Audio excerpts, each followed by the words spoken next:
Jeremy Blum from Google X. Jeremy was at Cornell before this, where he did an undergraduate and master's degree. He was the first instructor we actually hired at Bluestamp outside of Dave and myself, which obviously we hired ourselves. I don't know if that counts. So he did New York in 2012. Yeah, I guess spoke the first year in 2011. Yeah. So he was a guest speaker our first year. The students wouldn't leave him alone after that, so we're like, oh my God, we better find a way to hire this guy.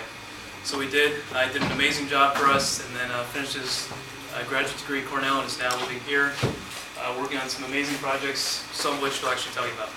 Cool. Thanks, Robin. Okay, yeah, so my name is Jeremy Blum. I'm going to try to keep this pretty informal. I'll tell you about some of the stuff I've done, some of the things I'm working on. I probably won't go as into depth into Google Glass as you all probably want me to, because most of it is very confidential, but I'll do what I can.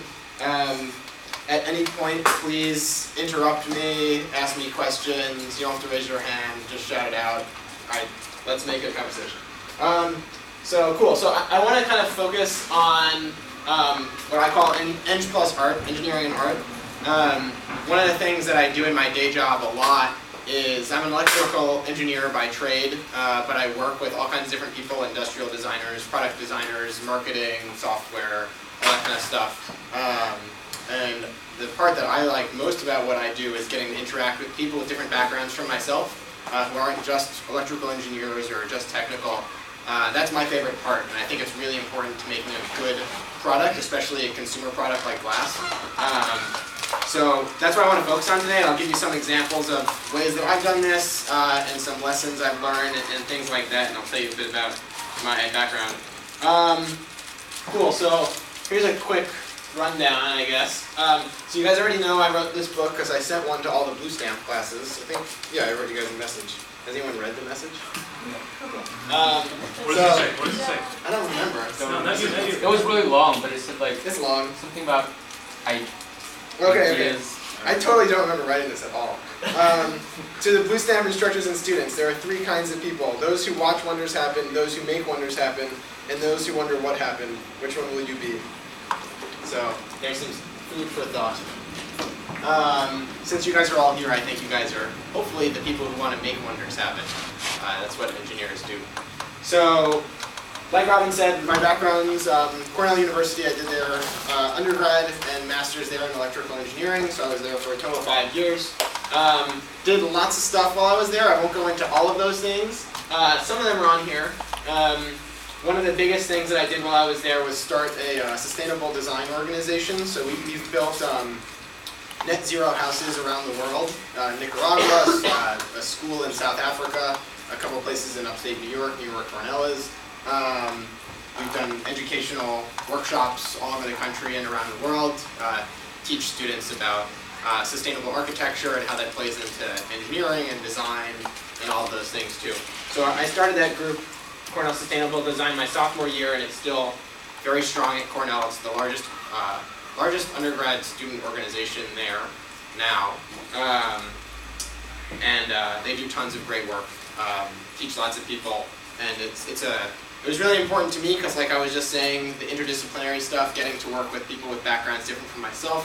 This was the first time I was really exposed to that in university, and you guys are lucky because you're doing this stuff now before college, and you're getting to interact with people with different backgrounds from yourself and hopefully learning a lot from that. But my takeaway there is it's great to work with people who aren't experts at the same thing as you are, because you'll learn a lot from their experiences and how you can mesh them together to do great things. So that's one thing. Blum Idea Labs is my engineering consultancy, so that's the moniker under which I did the book, and I make YouTube videos that's on here. How many of you here are working with Arduino in some capacity on the project? Probably like all of you. Okay. Have any of you watched my videos? Yep. Okay. Have any of you? Did you go out looking for them, or did you just Google like how to do something with Arduino and they popped up? I Googled it. Yeah. Okay. Yeah. So if you Google Arduino, my stuff will come up. By far the most watched Arduino tutorials on the internet by orders of magnitude. Same thing with the book. It's the highest rated one on Amazon. So that's kind of a side interest for me. I've always really been into teaching. Like Robin said, I've been involved with Bluestamp in some capacity for a while. And I just really like teaching. And so Arduino, I think, is a really good way to do that, get people introduced to electronics, that kind of stuff. Sun is interesting because you guys have probably heard from startup founders ad nauseum. Is that fair to say? Yes? Robin? No? You listed like 3 this week, didn't you? We've had almost one every day, so. Okay. Probably half. Okay, so I'm no exception here. I'll talk about some startups I've had that have failed or have been successful or are somewhere in between right now. So Sun is one of those things where I started this during my master's. My master's focused on building lighting systems that emulate sunlight indoors. So the idea was basically I made a light bulb and an algorithm for it so it's a normal screw-in light bulb, but it changes color, temperature over the course of the day to emulate the color of light outside. So in the morning light is blue, in the morning light is redder, in the afternoon light is bluer, and that changes over the course of the day. And that has impacts on your circadian rhythm, so your biological clock. It impacts how you sleep, how you work, all these kinds of things. So it's kind of like a combination physiological and psychological study and evaluation, as well as a bunch of electrical engineering work and software work. That spun off into a company called Sun that's still going now, that's building lighting control algorithms for licensing to lighting companies that are building smart light bulbs like GE and Philips. That company is based out of LA now. When I went to go join Google, I moved from a role as CTO to sit on the board of directors for it. So Google lets me continue to be involved with that, which is really nice. And they're doing some exciting stuff right now. And I can talk more about that later too.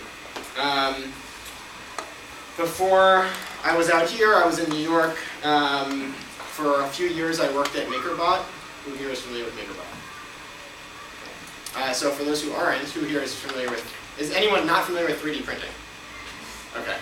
So like, it's very interesting because when I asked that same question 3 years ago or whatever it was, in 2011, it was like half and half. So 3D printing is